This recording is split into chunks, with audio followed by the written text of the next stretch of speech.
Assalamualaikum warahmatullahi wabarakatuh. Selamat pagi kelas 4 Utsman bin Affan. Apa kabar kalian hari ini? Walaupun di rumah tetap semangat ya belajarnya. Alhamdulillah hari ini ketemu lagi sama Ustazah di materi PAI. Sekarang kita lanjut materi yang kemarin ya. Sekarang kita masuk ke bab 9, yaitu beriman kepada Rasul Allah. Seperti biasa, sebelum belajar, kita membaca doa terlebih dahulu. Bismillahirrahmanirrahim. Raditu billahi robba, wa bil islami dina, wa bi muhammadin nabiyya wa rasulah. Rabbi zidni ilman, warzuqni fahman. Amin. Sekarang kita mulai materinya ya. Sekarang kalian silakan buka halaman 140. Beriman kepada Rasul Allah.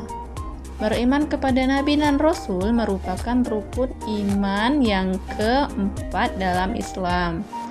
Keduanya memiliki pengertian yang berbeda.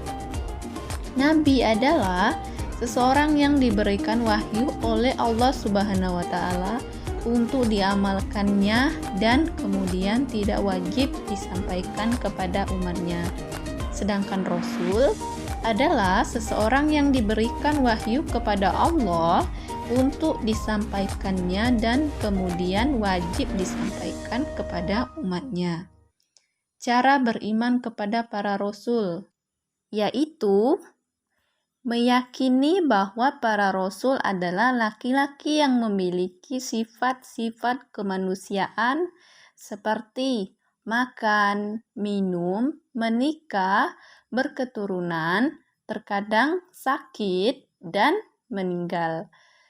Yang selanjutnya meyakini bahwa mereka memiliki sifat-sifat kesempurnaan seperti paling sempurna akhlak, ilmu, dan amalnya dibandingkan dengan manusia-manusia lain, serta dijaga oleh Allah, maksum dari sifat-sifat yang tercela. Meyakini bahwa mereka tidak memiliki sifat-sifat ketuhanan, mereka tidak bisa memberikan manfaat dan mudarat, tidak bisa mempengaruhi kehendak Allah, dan tidak mengetahui perkara-perkara gaib kecuali yang diajarkan Allah kepada mereka. Selanjutnya, meyakini bahwa ajaran agama yang dibawa oleh para rasul adalah benar berasal dari Allah Subhanahu wa Ta'ala. Selanjutnya, meyakini bahwa Allah melebihkan sebagian rasul dari rasul yang lain, akan tetapi tidak boleh mengingkari seorang pun dari nabi atau rasul yang disebutkan di dalam Al-Quran dan hadis yang sahih, karena mengingkari salah seorang dari mereka hukumnya adalah kufur. Selanjutnya, meyakini bahwa Allah menguatkan mereka dengan sebagian mukjizat yang menunjukkan kebenaran mereka sebagai utusan Allah. Beriman kepada Nabi Muhammad SAW. Yang pertama, perkara yang wajib diimani tentang Nabi Muhammad SAW yaitu: pertama, meyakini bahwa Muhammad bin Abdullah adalah seorang nabi dan rasul Allah serta manusia terbaik yang menjadi pilihannya. Kedua, meyakini bahwa ajaran yang dibawa oleh Nabi Muhammad menghapus ajaran para nabi sebelumnya. Oleh karena itu, keimanan kepada para rasul sebelumnya menjadi batal jika tidak disertai dengan keimanan kepada Nabi Muhammad. Selanjutnya, yang ketiga, meyakini bahwa Muhammad SAW adalah nabi terakhir dan tidak ada nabi setelahnya. Yang keempat, meyakini bahwa agama yang dibawanya berlaku untuk seluruh manusia hingga akhir zaman, seperti firman Allah yang menyebutkan bahwa kami tidak mengutus engkau melainkan kepada umat manusia seluruhnya sebagai pembawa berita gembira dan sebagai pemberi peringatan. Yang kelima, membenarkan perkara yang diberitakan olehnya, menaati perintahnya, menjauhi larangannya, beribadah kepada Allah sesuai dengan contoh sunnahnya, dan menjadikannya sebagai panutan. Selanjutnya, mukjizat Nabi Muhammad Sallallahu Alaihi Wasallam. Mukjizat Nabi Muhammad Sallallahu Alaihi Wasallam secara umum itu dibagi menjadi dua ya, yaitu mukjizat indrawi dan mukjizat Al-Quran.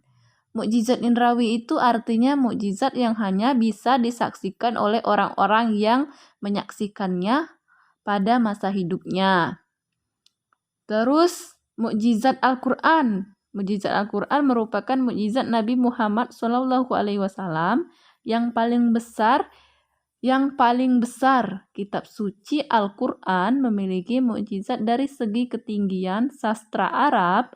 Ajarannya selalu cocok untuk setiap tempat dan zaman. Kebenaran berita gaibnya serta isyarat-isyarat ilmiahnya yang satu demi satu dibenarkan oleh penemuan-penemuan ilmiah modern. Semua itu menunjukkan bahwa mukjizat Al-Quran bisa disaksikan oleh setiap orang di setiap zaman. Orang yang beriman kepada Nabi Muhammad SAW akan menumbuhkan sikap seperti berikut ini. Pertama, mencintai Nabi Muhammad lebih dari kecintaan kepada siapapun selain dia. Kedua, mengikuti ajaran-ajarannya. Ittiba. Yang ketiga, mencintai orang yang mencintai Nabi dan membenci orang yang membencinya. Keempat, banyak membaca sirah perjalanan hidup Nabi Muhammad.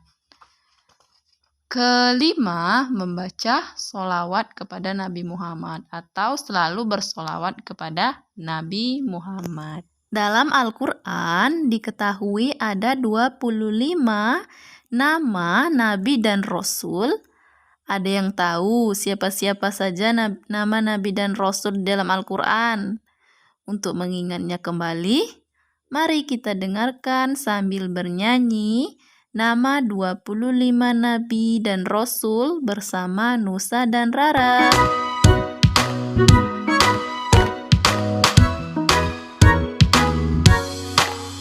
Mengenal